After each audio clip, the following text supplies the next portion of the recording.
கோபுரம் டிவி நேயர்களுக்கு இனிய வணக்கம். இன்று பிறந்தநாள் காணும் மற்றும் மணநாள் காணும் அத்துணை சகோதர சகோதரிகளுக்கும் எங்களது இனிய வாழ்த்துக்கள். பாபாவின் ஆசிகளோடு பல்லாண்டு காலம் நீங்கள் எல்லா வளங்களும் செல்வங்களும் பெற்று நலமுடன் வாழ வாழ்த்துகிறோம். பாபா அழைக்கிறார்.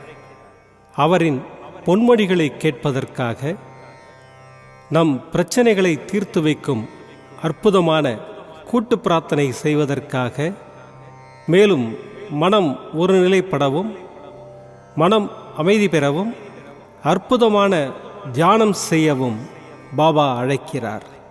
பாபா நம் கரங்களை பிடித்து அழைத்துச் சென்று அற்புதம் நிகழ்த்தவிருக்கிறார். வாருங்கள், பாபாவின் பொன்மொழிகளை தரிசனம் செய்வோம். அன்பு குழந்தையே, யாராவது உன்னை துன்புறுத்தி பார்க்க ஆசைப்பட்டால் அது என்னை துன்புறுத்தி பார்ப்பதற்கு சமமாகும்.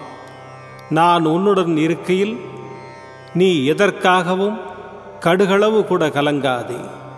எப்போதும் உனக்காக நான் இருக்கிறேன். பொறுமையாக இரு. என்னிடம் பரிபூர்ணமாக நம்பிக்கை வை. உனக்கு வேண்டியதை செய்ய உன் தந்தையாகிய நான் காத்திருக்கிறேன். நிச்சயம் உனது வேண்டுதல்களை நிறைவேற்றித் தருவேன். உனது கர்ம பலன்களின் ஆதிக்கத்தினால் நீ எண்ணிய எண்ணங்கள் நெடுங்காலமாக நிறைவேறாமல் தள்ளிப்போய்க் கொண்டிருக்கிறது என்று புலம்பிக் கொண்டிருக்கிறாய் அல்லவா? இந்த கடுமையான சூழ்நிலை உன்னை துன்பப்படுத்துவதற்காக இல்லை, உன்னை தயார் செய்வதற்காக. பொறுத்திரு, காத்திரு. அனைத்தும் நடக்கப் போகிறது. துன்பங்கள் உன்னை விட்டு அகலப் போகிறது. நிச்சயம் ஒரு நாள் உன்னை உயர்ந்த நிலைக்கு கொண்டு வருவேன். நீ எவ்வளவு தூரம் சென்று இருந்தாலும் உன்னை இழுத்து கொண்டு வந்து என் உள்ளங்கைகளில் பொக்கிஷம் போல் உன்னை பாதுகாப்பேன். துயரங்களை தருகின்ற நான் அதிலிருந்து எப்படி வெளியே வருவது என்ற போதனையையும் உனக்கு வழங்குவேன். கவலைப்படாதே, உன் அப்பா சாய் இருக்கிறேன். ஓம் சாய்ராம். பாபாவின் அற்புதமான பொன்மொழிகளை தரிசனம் செய்தோம். அடுத்த நிகழ்வு கூட்டு பிரார்த்தனை. நம் மனநலன் சார்ந்த பிரச்சனைகளுக்காகவும் உடல் நலன் சார்ந்த பிரச்சனைகளுக்காகவும் மற்றும் நம் அனைத்து விதமான பிரச்சனைகளுக்காகவும் சாய்நாதரிடம் கூட்டு பிரார்த்தனை செய்வோம். வாருங்கள், இந்த அற்புதமான கூட்டு பிரார்த்தனையை செய்வோம். பிரார்த்தனாஷ்டகம். 8 பிரார்த்தனைகள். சாந்தமான மனம் கொண்ட சாயிநாதரே, அறிவின் சிகரமே, அன்புள்ளம் கொண்டவரே, கருணை கடலே, உண்மையின் இருப்பிடமே, மாயை என்னும் இருளை அகற்றுபவரே, ஜாதி மத பேதங்களுக்கு அப்பாற்பட்டவரே, எங்களின் புரிந்து கொள்ளும் திறமைக்கு அப்பாற்பட்டவரே, அன்பின் இருப்பிடமே, ஷீரடி வாழ் இறைவனே, என்னை காப்பாற்றும், என்னை காப்பாற்றும். ஞான சூரியனே, ஞானத்தை வழங்குபவரே, பக்தர்களின் மனங்களில் உலவிடும் பரமஹம்சரே, அனைத்து நன்மைகளுக்கும் காரணமானவரே, தங்களை சரணடைந்தவரை காப்பவரே, படைக்கும் தொழில் புரியும் பிரம்மாவும் காக்கும் கடவுளான விஷ்ணுவும் நீங்களே. 3 உலகங்களையும் யுகங்கள் முடிவில் தன்னுள் ஐக்கியமாக்கிக் கொள்ளும் ருத்திரனும் தாங்களே.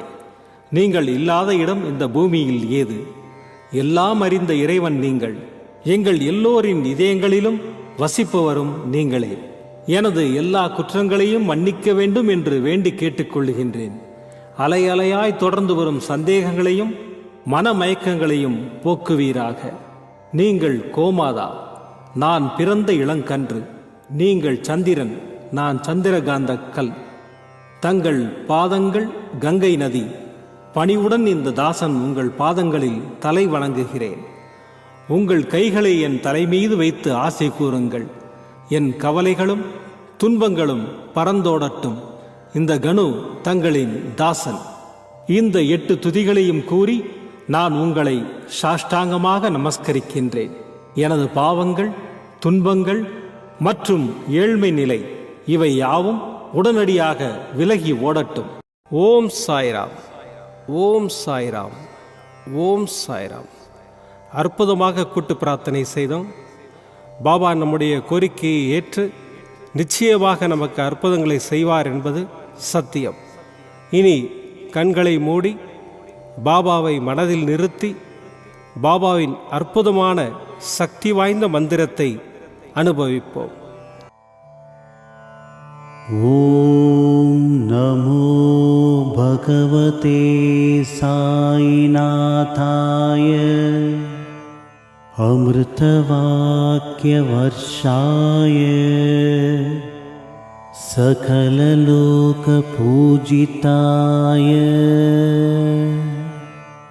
सर्वदोषनिवारणाय शिरडिवासाय साईनाथाय ते नमः। ओम नमो भगवते साईनाथाय अमृतवाक्यवर्षाय सकललोकपूजिताय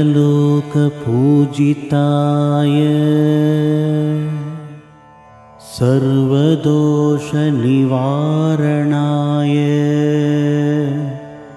शिरडिवासाय साईनाथाय ते नमः। ओम नमो भगवते साईनाथाय अमृतवाक्यवर्षाय सकललोकपूजिताय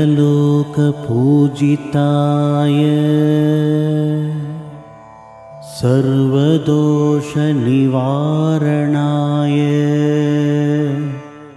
शिरडिवासाय साईनाथाय ते नमः। ओम नमो भगवते साईनाथाय अमृतवाक्यवर्षाय सकललोकपूजिताय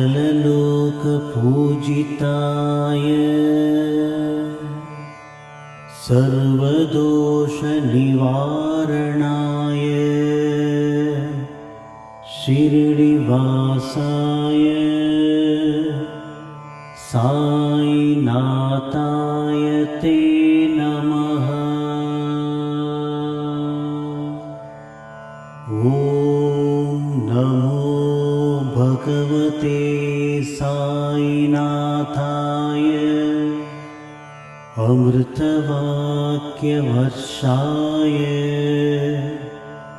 सकललोकपूजिताय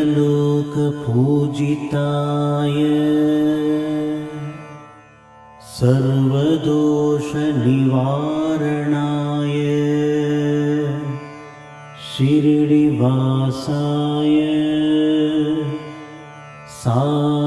साईनाथाय ते नमः।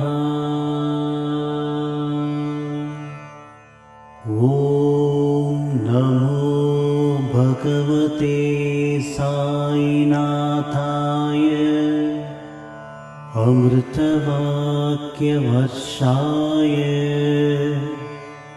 सकललोकपूजिताय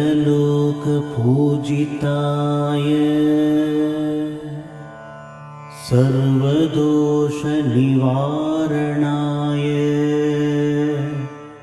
शिरडिवासाय साईनाथाय ते नमः।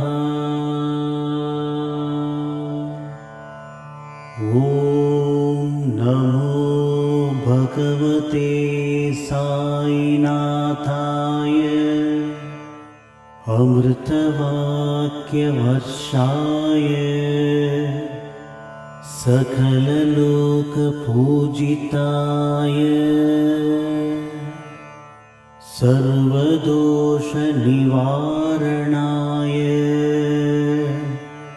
शिरडिवासाय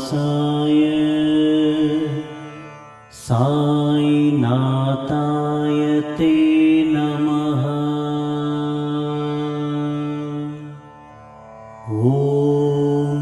नमो भगवते साईनाथाय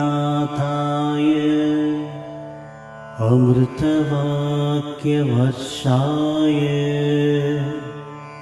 सकललोकपूजिताय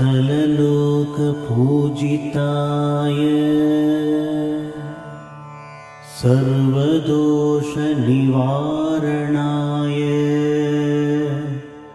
शिरडिवासाय साईनाथाय ते नमः। ॐ नमो भगवते साईनाथाय अमृतवाक्यवर्षाय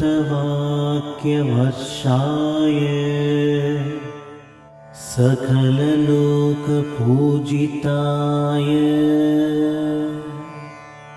सर्वदोषनिवारणाय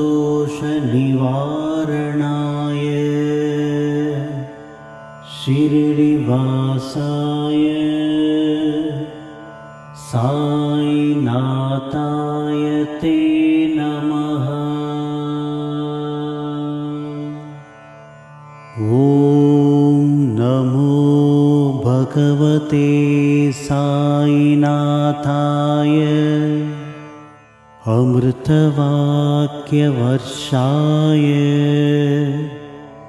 सकललोकपूजिताय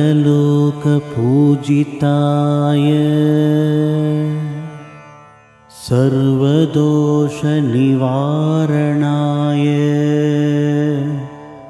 शिरडिवासाय साईनाथाय ते नमः। ॐ नमो भगवते साईनाथाय अमृतवाक्यवर्षाय सकललोकपूजिताय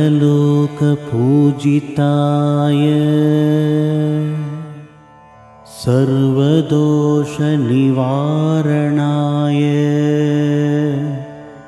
शिरडिवासाय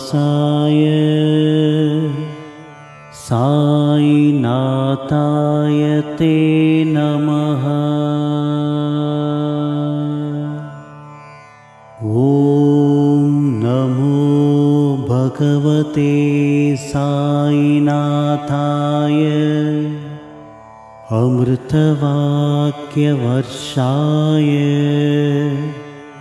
सकललोकपूजिताय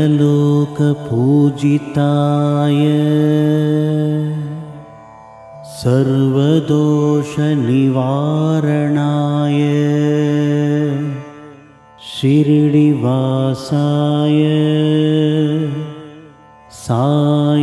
साईनाथाय ते नमः।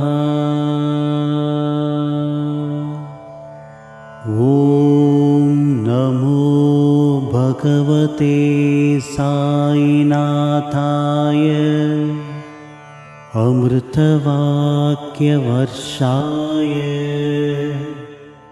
सकललोकपूजिताय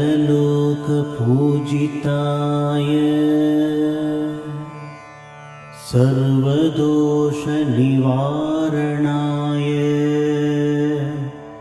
शिरडिवासाय साईनाथाय ते नमः। ॐ नमो भगवते साईनाथाय अमृतवाक्यवर्षाय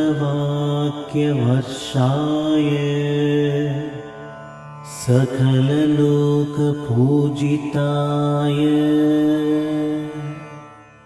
सर्वदोषनिवारणाय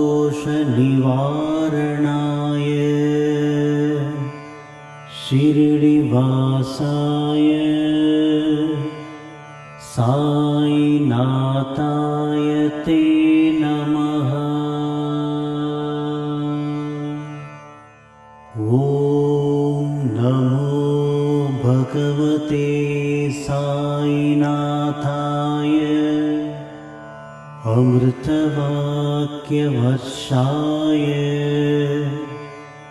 सकललोकपूजिताय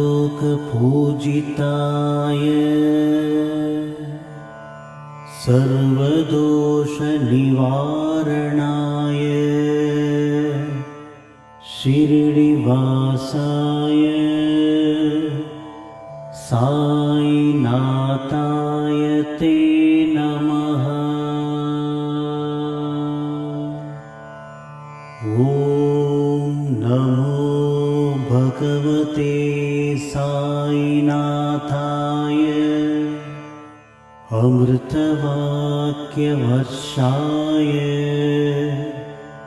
सकललोकपूजिताय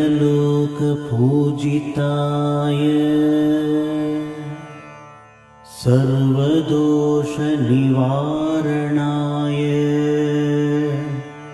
शिरडिवासाय साईनाथाय ते नमः। ॐ नमो भगवते साईनाथाय अमृतवाक्यवर्षाय सकललोकपूजिताय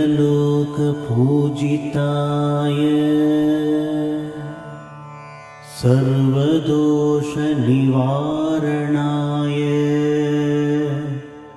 शिरडिवासाय साईनाथाय ते नमः। ॐ नमो भगवते साईनाथाय अमृतवाक्यवर्षाय सकललोकपूजिताय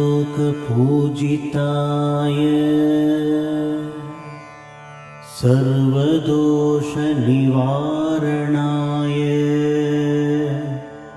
शिरडिवासाय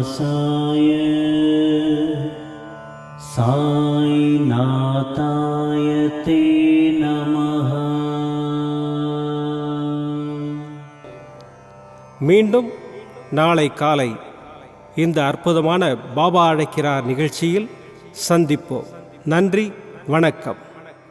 விதமான பக்தி நிகழ்ச்சிகளை உங்களுக்காக தந்து கொண்டிருக்கிறது உங்கள் கோபுரம் டிவி.